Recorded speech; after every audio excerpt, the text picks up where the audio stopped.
ஸ்ரீமத்பாகவத மகாபுராணம் மூன்றாவது ஸ்கந்தம் அத்தியாயம் 22. ஸ்ரீமத்பாகவத மகாபுராணம்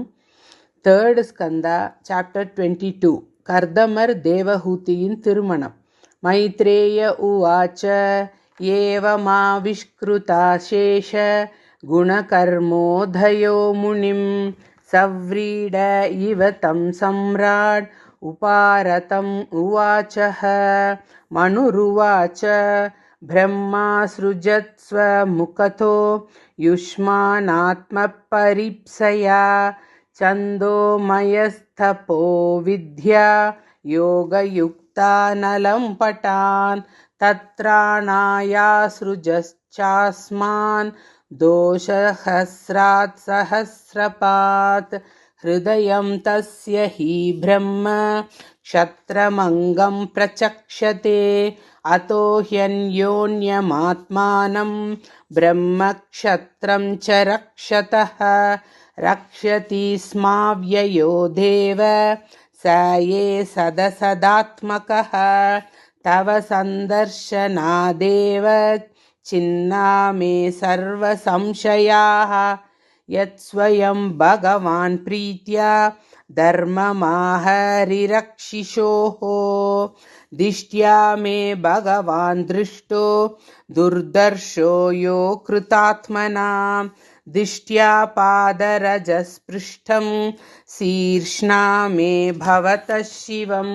दिष्ट्या त्वयानुशिष्टोऽहं कृतश्चानुग्रहो महान्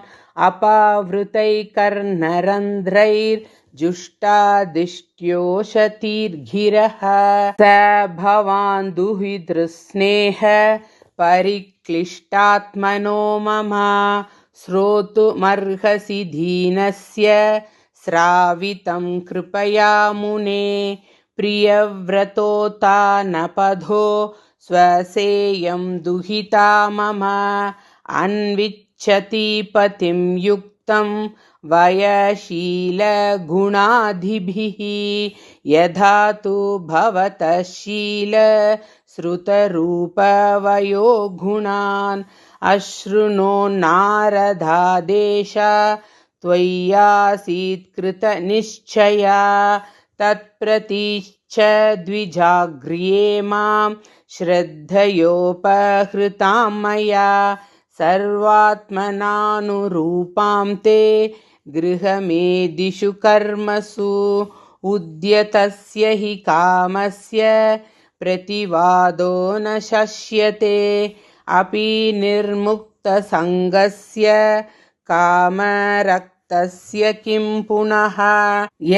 उद्यतमनाधृत्य कीनाशम् अभियाचते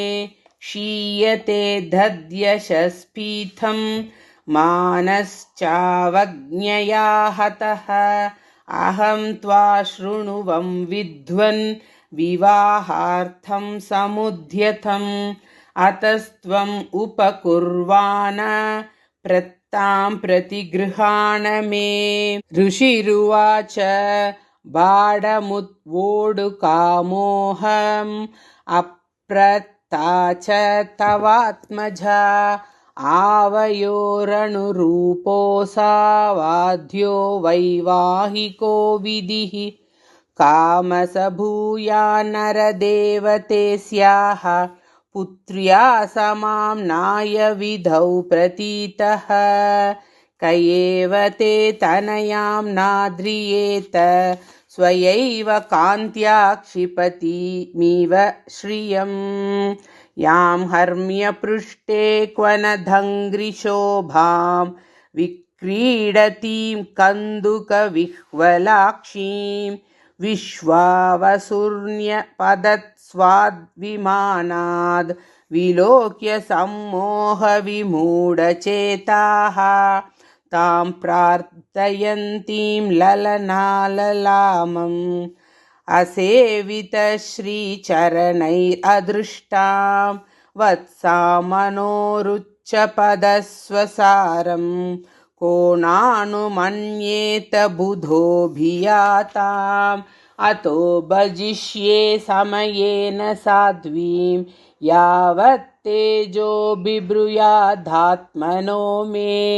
अतो धर्मान् पारमहंस्य मुख्यान् शुक्लप्रोक्तान् बहुमन्ये विहिंस्रान्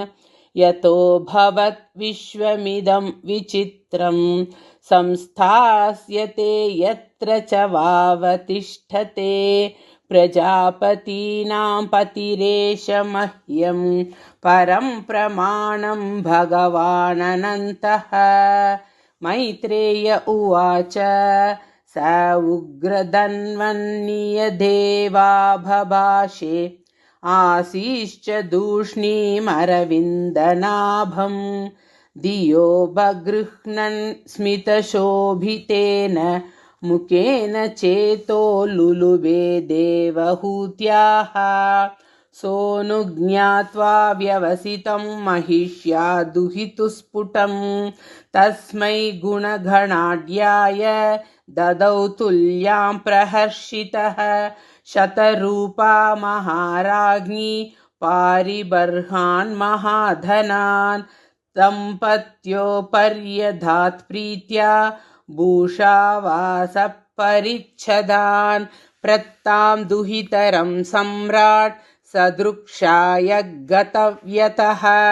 उपगुह्य च बाहुभ्याम् औत्कण्ठ्योन्मतिताशयः अशक्नुवंस्तद्विरहं मुञ्चन् बाष्पकलां मुहुः आसिञ्चदम्बवत्सेति नेत्रोधैर्दुहितुः आमन्त्र्यतं मुनिवरम् अनुज्ञातसहानुगः प्रतस्ते रथमारुह्य सभार्य स्वपुरं नृपः उभयोरुषिकुल्याय सरस्वत्या सुरोदसोः ऋषीणामुपशान्तानां पश्यन्नाश्रमसम्पदः तमायान्तमभिप्रेत्य ब्रह्मावर्तात् प्रजापतिं गीतसंस्तुतिवाधित्रै प्रत्युदीयुप्रहर्षिताः बर्हिष्मती नाम पुरी सर्वसम्पत्समन्विता न्यपतन्यत्र रोमाणि यज्ञस्याङ्घं वितुन्वतः कुशाकाशास्त एवासन् शश्वद्धरितवर्चसः ऋषयो यै पराभाव्य यज्ञघ्नान्यज्ञमीजिरे कुशकाशमयं बर्हिरास्तीर्य भगवान् मनुः अयजद्यज्ञपुरुषं लब्धा स्थानं यतो भुवं बर्हिष्मतीं नाम विपुर्यां निर्विश्य समावसत् तस्यां प्रविष्टो भवनं तापत्रयविनाशनं सभार्य स प्रजक्कामान् बुभुजेन्याविरोधतः सङ्गीयमान सत्कीर्ति सस्त्रीभिः सुरगायकैः प्रत्यूषेष्वनुपद्धेन हृदा शृण्वन् हरे कथाः निष्णातं योगमायासु मुनिं स्वायम्भुवं मनुं यदा भ्रंशयितुं भोगा न शेकुर्भगवत्परम् अयातयामास्तस्यासन् यामास्वान्तरयापनाः शृण्वतो ध्यायतो विष्णो